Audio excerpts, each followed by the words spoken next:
The National Broadcasting Company presents Joel McCrea in Tales of the Texas Rangers. Tonight, transcribed from Hollywood, another authentic reenactment of a case from the files of the Texas Rangers.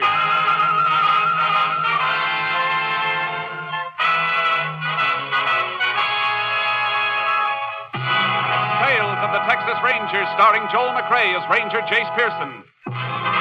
Texas, more than 260,000 square miles, and 50 men who make up the most famous and oldest law enforcement body in North America.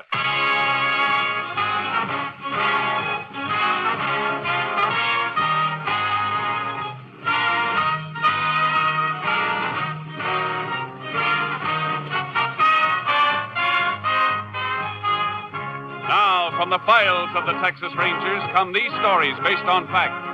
Only names, dates, and places are fictitious for obvious reasons. The events themselves are a matter of record.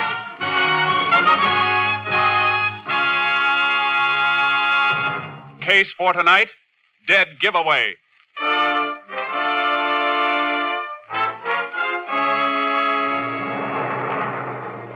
It is 1:30 a.m., December 4th, 1945.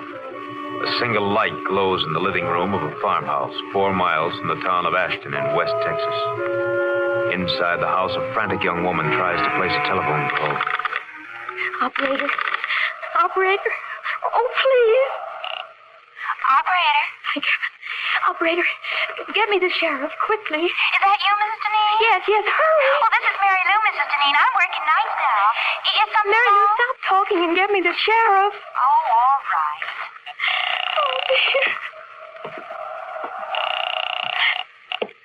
Sheriff Ross speaking. Sheriff, this is Mrs. Deneen. You've got to come out to my house right away. Right away. Now, take it easy, Mrs. Deneen. What seems to be wrong? Somebody's prowling around outside, trying to get into the house. Isn't your husband there? No, he went to Abilene on business. Something woke me up, and I thought at first it was a baby. And then I heard a noise outside. Mrs. Deneen, what is it? Somebody came in. I'll be right there. Who are you? What do you want? Please!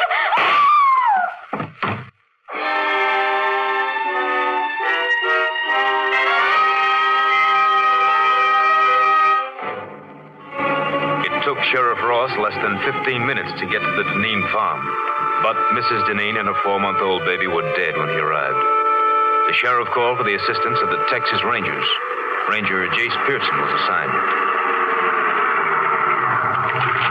Jace Pearson? Yeah, Sheriff. You got here right quick. Yeah, I was over the next county when your call came through. Well, I hope you got a little sleep, because you won't get much now. Better come in out of this cold. How long ago did it happen? About a half hour ago, 1:30. Mrs. Deneen called me, woke me up at home, said somebody was trying to bust in. Right in here, Jace. Shot right through the chest, huh? Yeah. She leave the phone hanging off the hook like that? Reckon so. Whoever broke in, they broke in just before I hung up. Nothing's been touched, Jace. I know. I had a time getting past your deputies down the main road. The phone operator's been buzzing everybody. We don't want half the county barging in here messing things up, so I blocked them all. Good. Where's the baby? In there, the front bedroom. You can look if you want to, Jace. It's a little more than I can take twice. How old? Only 4 months, Jace. Little girl. Where'd he break in? Side door, I'll show you. Where's the husband? Abilene, on business. I called the chief of police there. He's going to check the hotels and notify him. Now, here's the door. It was wide open. That's how I got in to open the front door. Lock doesn't seem to be broken. Must have been picked. Deneens keep much money around the house? As little or as much as most folks, I guess. But I don't think any's missing. There's Miss Deneen's purse on the kitchen table. Killer couldn't have missed that. You check it? Yeah, about $40 in it. It hasn't been touched. Motive wasn't robbery then, Sheriff. No. There's no sign of any other motive. But there's got to be one, Jace. Yeah. The toughest motive of all, because it's the easiest hidden. Hate. The kind of hate the devil wouldn't hold.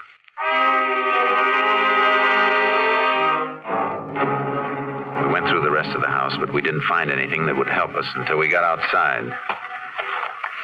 It's cold tonight, Jace. Ground's frozen hard. Yeah, if we find a trace, it won't be much. Keep your flash close to the ground. Yeah, all right. Why are you working back of the house here, away from the driveway? Because I think the killer came in from this direction, probably on foot. Why? Why, you said Mrs. Deneen told you she woke up when she heard somebody prowling around outside. Yeah? A horse or a car coming up the gravel road around front would have made even more noise, woke her up sooner. Say, that's right. I heard your car coming from quite a ways off. That's why I was standing out in front to meet you when you drove up. Wait a minute. What is it, Chase? Piece of baling wire, bent in the shape of a key. Well, that must be what he used to get in. Maybe. Or maybe that's what somebody wants us to think. Let's take another look at that door. Yeah. What makes you think the wire was planted there, Chase? I'll tell you better when we try it in the lock. Well, it beats me why a killer'd leave something deliberately. That's what makes me think something's wrong. This wouldn't have been dropped so close to the house. And grab the door and hold it up high. You don't want to mess up any prints around the lock. Got it. Now, let's see how this wire fits. Yeah. Goes in perfect, Chase. Yeah. Watch when I turn it. Yeah. Hey, wire's just twisting. And it'll keep on twisting. This wire isn't strong enough to turn the tumbler in the lock. Then how did the killer get in, Chase? If you ask me, Sheriff, I think he had a regular key.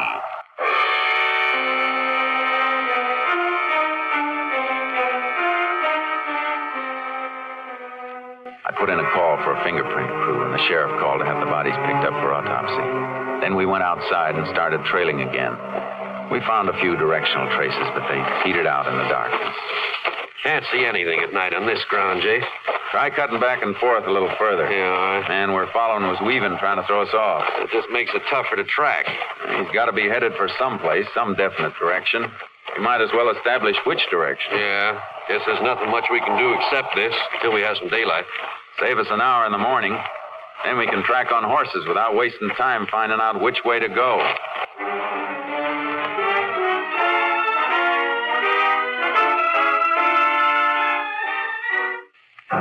By sunup, we knew the killer's general direction had been west. The sheriff got his horse from town. I unloaded charcoal from the trailer, and we rode. He kept heading west, all right.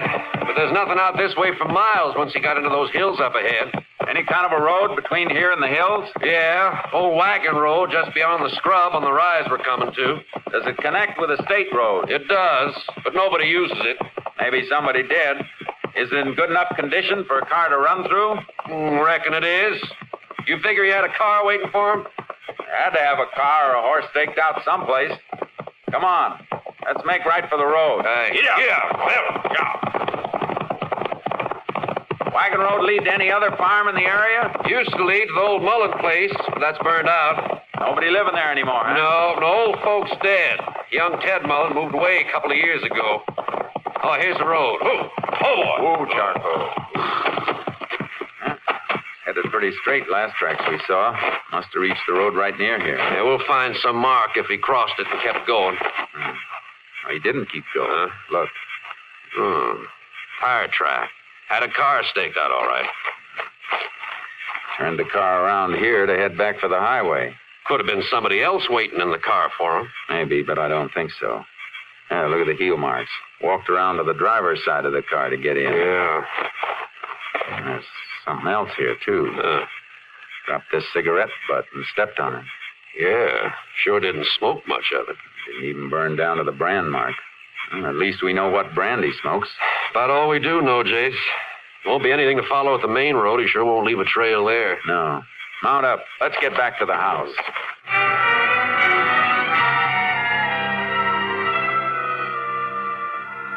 We rode back to Deneen's. As we came to the farm, we saw a couple of cars that hadn't been there when we left. Looks like company, Sheriff.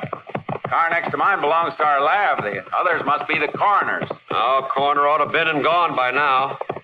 No, that isn't the coroner's car, Jace. Blue sedan, that belongs to Walter Deneen. The husband? Yeah, must have got back from Abilene. Yeah, it's Deneen, all right. There he is, sitting on the side porch.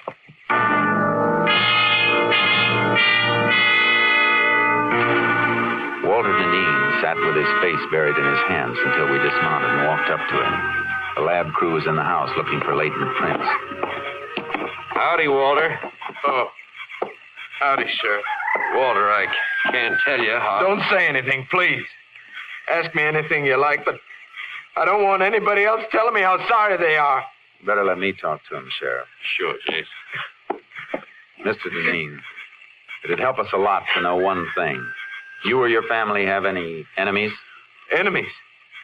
Could there be an enemy as bad as this? We know the house wasn't robbed. Have you ever had any trouble with anybody, no matter how small it seemed? Now's the time to remember it. If there was anybody, I wouldn't tell you. I'd take care of it myself. That's no way to be, Walter. Don't go telling me how to act, Sheriff. You didn't come home to your house 10 minutes ago. You didn't find your wife and kids the way I found mine. Mr. Deneen, why don't you try to get a little rest? We'll talk to you later. Yeah, okay. Anything I can do, Walter, just holler. Yeah. You been able to think of anybody who might have had it in for him? Not a soul, Jace. Unless it was Ted Mullen. The one you told me about? Family that was burned out? Yeah.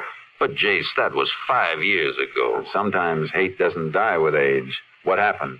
Old folks just got to brooding and died off after their house burned. Young Ted blamed Walter. Why? Windmill at the Mullen place was busted. They tried to borrow from Walter to get it fixed, but he turned them down. Ted said if the mill had been working, it would have pumped enough water for him to put the fire out. Young Mullen the kind to hold a grudge? Well, after 5 years, Jace. And he moved out a long time ago. Where? Who knows? Come on. I'll call my headquarters by radio. Maybe they can get a line on Mullen. All right. If they find out where he is, it won't do any harm to check on where he was last night. It won't hurt any. But I can't believe that a man after... Hey, hold it, Sheriff. Well, that's only Walter's car, Jace. What are you looking at? The design of the tire tread. Look at him. Oh, that may be. It's the same design we saw on the dirt road where the killer picked up a car to make his getaway. But, Jace, that was hard ground. Could barely see the tread. And tires like that are standard on lots of cars. Yeah, I know. Just the same, I want to look this car over. Left his ignition keys in. You gonna start it? No, just want to take a look at the dash. He said he got back from Abilene 10 minutes ago, didn't he? That's what he said. Take a look at that temperature gauge. Let me see. Register's cold. Yeah. Only it should be pretty warm if he finished a drive a couple of 100 miles just 10 minutes ago. Could have dropped back, Jace. Not in 10 minutes, Sheriff. It's a cold morning, but not that cold. Well, I want to talk to Deneen again. You see something else? I sure do. Look at this on the frame of the door. Service station lubrication sticker. Yeah. Dated December 2nd, day before yesterday. 18,412 miles. The mileage on the dash shows he's driven less than 200 miles since then. He couldn't have been in Abilene. Well, wait a minute, Jace. I admit that looks funny, but the man we were chasing, he ground out a cigarette, remember? Well, what about it? I've known Walter since he was a boy, Jace. He don't smoke. Sheriff! Oh, Mary Lou Simmons, phone operator. Who let you in, Mary Lou? I told the deputy I put Mrs. Deneen's call through to you last night. He thought you might want to talk to me. Ain't it just awful? You talk to her. I was still on the line after you hung up, Sheriff. I heard it all, the shots and everything. You hear any voice beside Mrs. Deneen? No, I just heard her say, "Who are you? What do you want?" And then the shots. That was all. You sure she said, "Who are you"? Oh, cross my heart. I heard it as plain. Guess you don't want to talk to Walter now, do you, Jace? No, I guess not.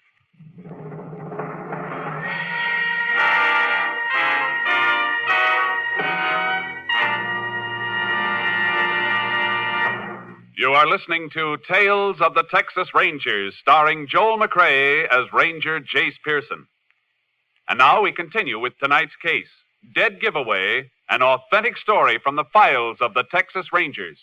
I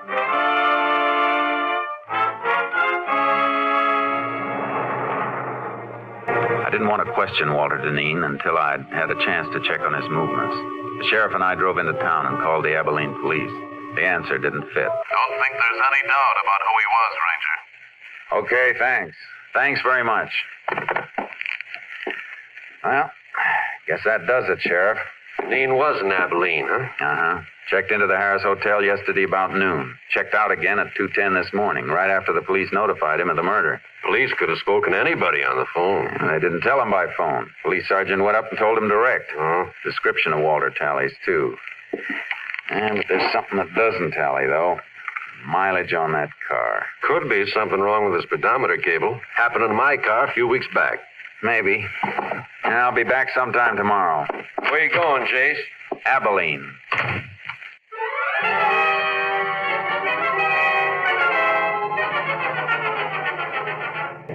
As soon as I hit the highway, I put in a shortwave call to headquarters, station KTXA. Unit 10 to KTXA. KTXA. Go ahead, Unit 10. This unit en route to Abilene. Request Abilene police secure names of all contacts made by subject Walter Deneen, registered Harris Hotel, there yesterday. Will do, Unit 10. Unit 10 sent piece of wire back to lab for examination. Any report yet? Not yet. Wire and fingerprints both under study. We'll keep you informed. 10-4, Unit 10, clear. KTXA, Austin.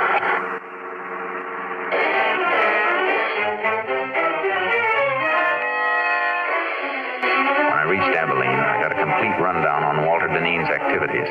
It was too complete. Like he was making sure his time in the city would be accounted for. One of the people who'd seen him was his attorney.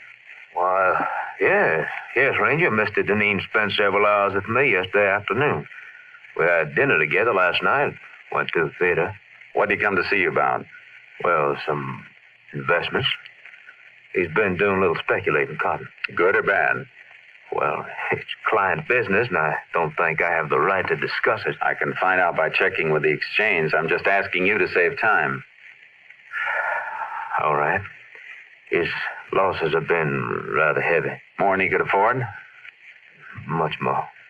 He carry much insurance on his wife and child? A normal amount, nothing large. All right, thanks. One more thing. Are you sure Deneen doesn't benefit financially by his wife's death? Now, Ranger, he couldn't have gotten back to Ashton by 1:30 last night after we'd been out. That isn't what I asked. Well, Mrs. Deneen had a good bit of money in her own right. In case of her death, though, she had it tied up in trust for the child. But the child is dead, too. What happens now? Well, in that case, the entire estate will probably go to Mr. Deneen.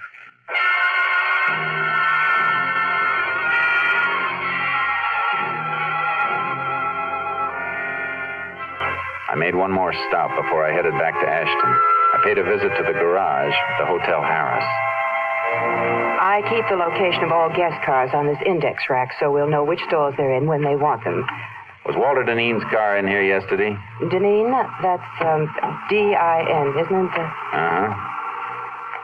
No, there's no record of it. Was he a guest at the hotel? Yes. Is there any parking lot around here he might have used? Not convenient to the hotel, and parking is free here for guests, so I don't think he'd use a lot. Neither do I. Thanks.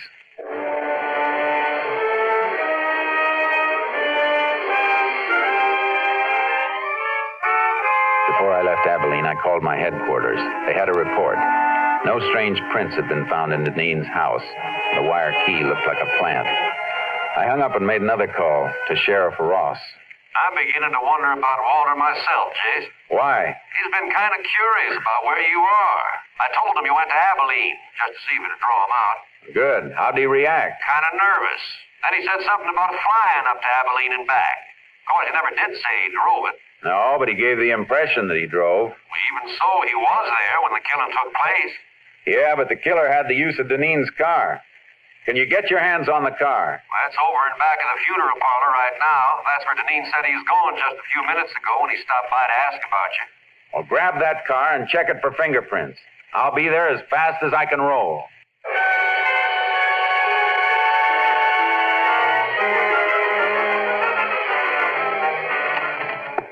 Oh, howdy, Jay.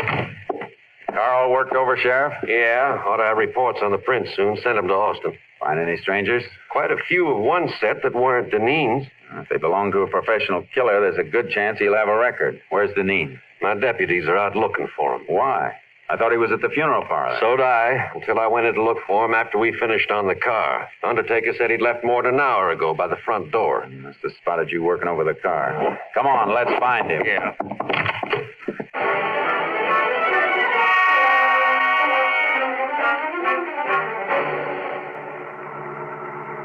at the house, not any place in town. Where could he be if he hasn't run out? Trying to cover up for a couple of mistakes? He won't run, not yet. Why? Because his alibi is airtight. We can shake it, but unless we find the killer he hired, we can't shake it enough. He took a big gamble, and he's got too much at stake to run off. His wife's money? How'd you know about that? Just thinking back. Little late. Folks knew Mrs. Deneen's family left her well off. Walter married her not long after they passed on. A lot of people thought the money had something to do with it. I wish you'd remembered that sooner. Well, Jace, they seemed close. And then there's the baby. Baby was just something extra that got in Deneen's way. Oh. Never gotten any of the money if... KTXA to Unit 10. Maybe a report on the prince. Unit 10. Go ahead, KTXA. Have report on prints lifted from car at Ashton, Texas. One set identified as belonging to Joe Crofton. Joe Crofton. Any line on his whereabouts? Finished serving parole 4 months ago. Last address known to parole office was shack located western slope of Casket Mountain. 10-4. Unit 10, clear. KTXA Austin. Crofton must be the killer then, Jace. I'll bet on it. How far to Casket Mountain? About 20 miles, then turn south another 5. After that, well, we'll need horses if he's far up. You should have brought your horse along the trailer with charcoal. I can borrow one. Crofton's going to be tough to take. You sound like you know him. I wrote the ticket for his last trip to Huntsville 6 years ago. That was murder, too, but he copped out with a manslaughter plea. Better not take any chances, Jace. He starts shooting, we'll have to toss it back dead center. No, we got to take him alive. He'll talk to keep from burning once we get him. Yeah, I see. If Walter Deneen paid him to do the job, he's the only one who can break Deneen's alibi. That's right. So no matter what happens, we got to take him alive.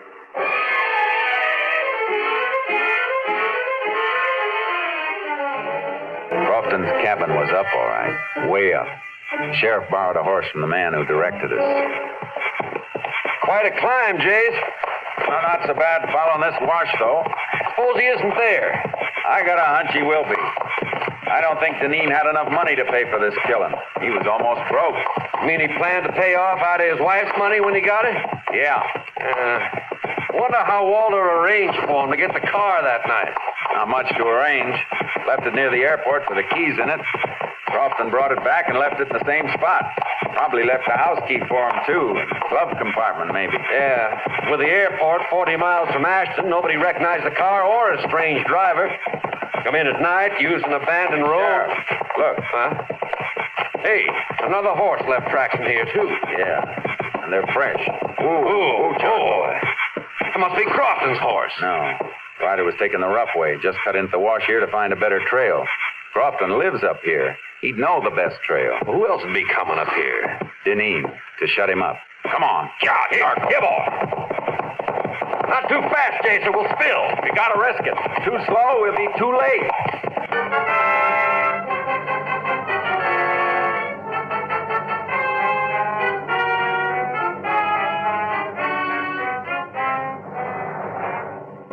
We reached the shack and crept up on it. There was no horse around and no sign of life.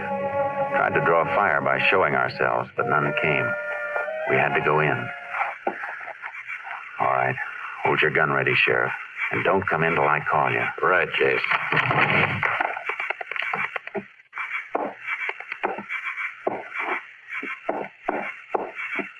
All right, Sheriff.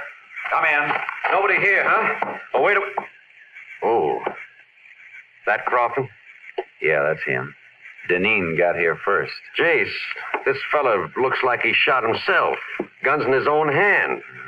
Now, what's this paper beside him? Let's see. Jace, he did kill himself. This note says so. Confesses the murders, too. Sure it does. But Walter Deneen wrote that. And that note's gonna hang him. How do you know? You ever seen Deneen's writing? No, but I've seen Crofton's before. He signed his name with an X. Prison records show he's illiterate. Never could read or write. Come on, Sheriff. Gonna put out a pickup for Deneen? We'll pick him up ourselves. He can't be far off. But if he'd headed back down the wash, we'd have passed him on our way up. He must be going across the top of the mountain to go down the other side. Come on. Yeah.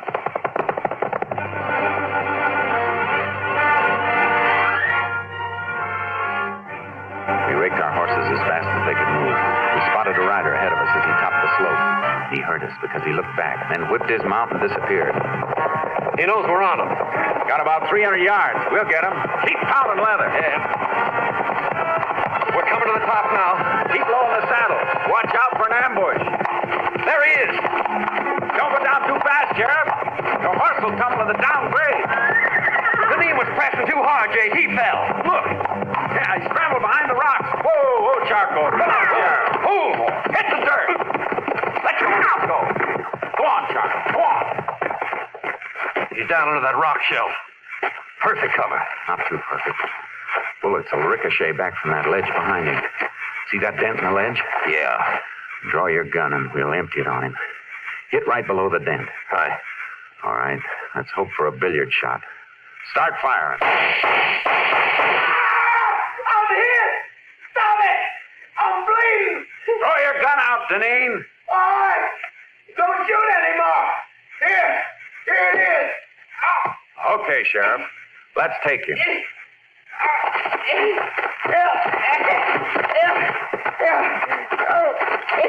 I'm hit. And I was sorry for you, Walter, up until a few hours ago. You gotta get me to a doctor. You're not hurt badly. We'll get you to a doctor. All I want to know is how you met Crofton. Come on, Walter, talk up. I saw his picture in the paper when he got out of jail. I made a deal with him a couple of months ago. Yeah. A deal to wipe out your own wife and kid.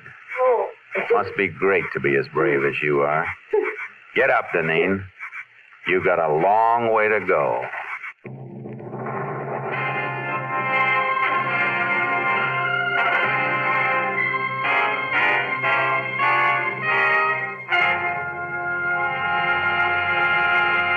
Walter Deneen confessed and made a plea for clemency. It was not granted.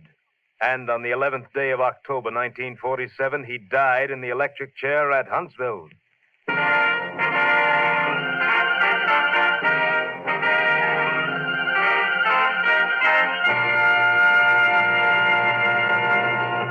And now, here again is the star of our show, Joel McCrea, with another interesting anecdote about the Texas Rangers. When the Allies invaded Normandy in World War II, they got an idea as to how far the fame of the Texas Rangers had spread. Both surrendering Nazis and liberated Free French said they knew the war was as good as over because the Texas Rangers had landed. Of course, it was the heroic American Ranger troops who made the landings. But nothing could convince the Nazi war prisoners that these were not the terrible Texans they'd heard about in many American legends. Good night, folks. See you same time next week. Next week, Joel McCrea in another authentic reenactment of a case from the files of the Texas Rangers.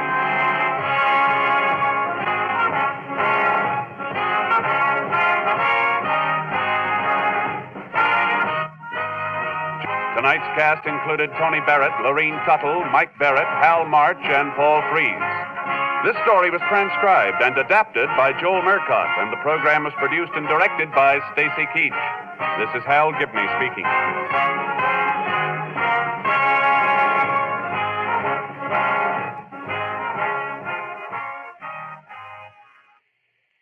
Three chimes mean good times on NBC.